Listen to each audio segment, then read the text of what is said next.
Shalom saudara sekalian, salam sejahtera dalam kasih Tuhan kita Yesus Kristus. Kebenaran hari ini, lautan kematian. Berbicara mengenai kedahsyatan Allah, biasanya orang hanya menghubungkan dengan keberadaan kuasanya yang melampaui segala sesuatu, tetapi tidak menghubungkan dengan kesuciannya. Di dalam kesuciannya, Allah mengendaki umat pilihan untuk berkeadaan suci atau kudus seperti dirinya. Itulah sebabnya firman Tuhan mengatakan, "Kuduslah kamu, sama seperti aku kudus." Kalau seseorang benar-benar menyadari hal ini, maka ia memiliki perasaan takut yang sepatutnya akan Allah. Kata takut dalam teks aslinya di dalam 1 Petrus pasal 1 ayat 17 ini adalah phobos, yang selain artinya perasaan takut, juga berarti perasaan diteror. Mestinya kegentaran akan Allah menyelimuti hidup kita seperti sebuah teror. Tentu saja perasaan teror atau intimidasi bukan seperti menghadapi orang jahat yang mengancam keselamatan kita, tetapi menghadapi Allah yang maha baik. Allah yang maha baik, yang juga maha kudus, saudaraku. Kekudusan Allah seperti mengintimidasi agar kita juga memiliki kekudusan seperti Dia. Kita harus membayangkan seandainya saat ini kita berhadapan dengan Allah yang dapat meneropong kedalaman hati kita serta mengetahui segala sesuatu yang kita lakukan.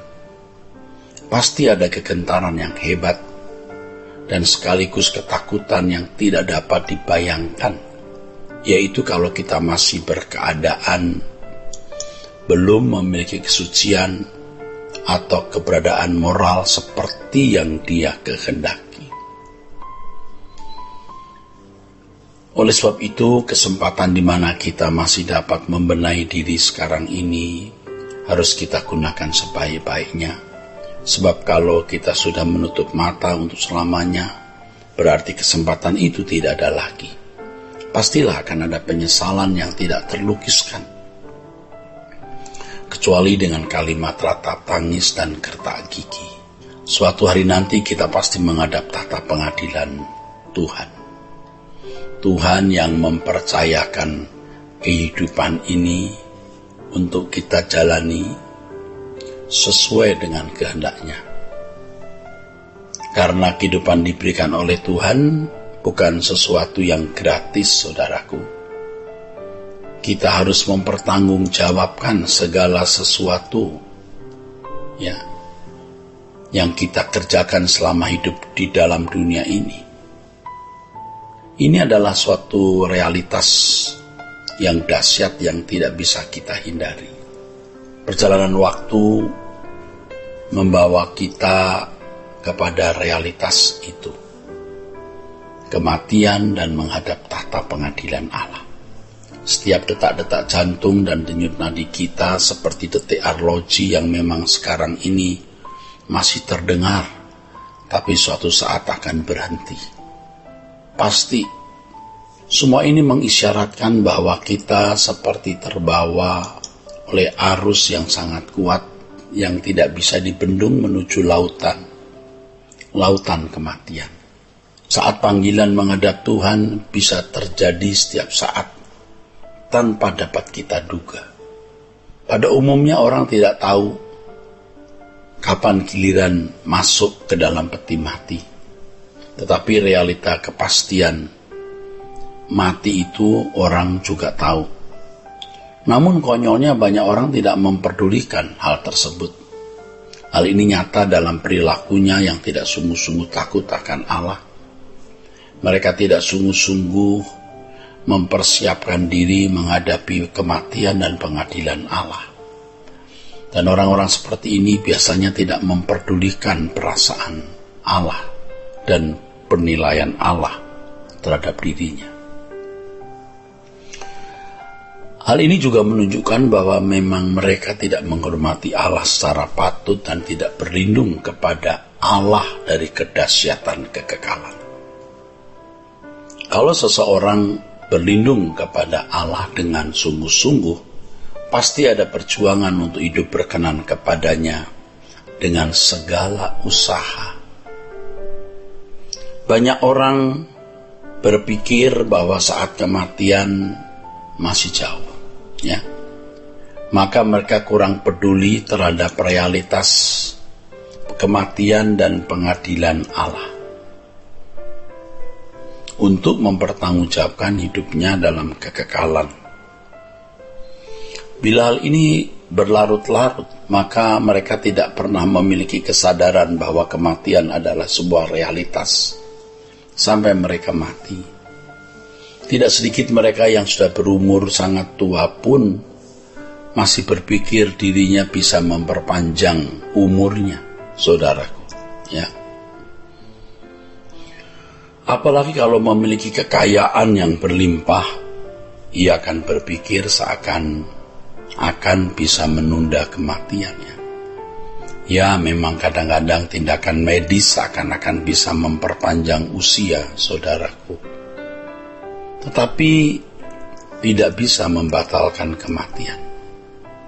Tuhan sendiri yang mengatakan bahwa masa hidup manusia 70 tahun dan jika kuat 80 tahun. Dan kebanggaannya adalah kesukaran dan penderitaan. Sebab berlalunya buru-buru dan manusia melayang lenyap.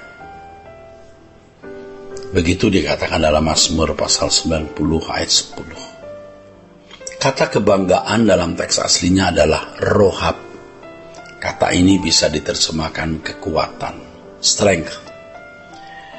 Bisa diterjemahkan sebagai keangkuhan dan kesombongan, arrogant, pride, object of pride. Ternyata kata rohab ini bisa mengandung semacam kata sindiran atau satir. Seakan-akan pemazmur mau mengatakan bahwa setelah melewati perjalanan panjang dalam hidup ini, apa yang dapat dibanggakan? Beberapa konglomerat tinggal di rumah mewah hari tuanya, hanya tergeletak antara hidup dan mati, ditemani oleh suster dan alat medis.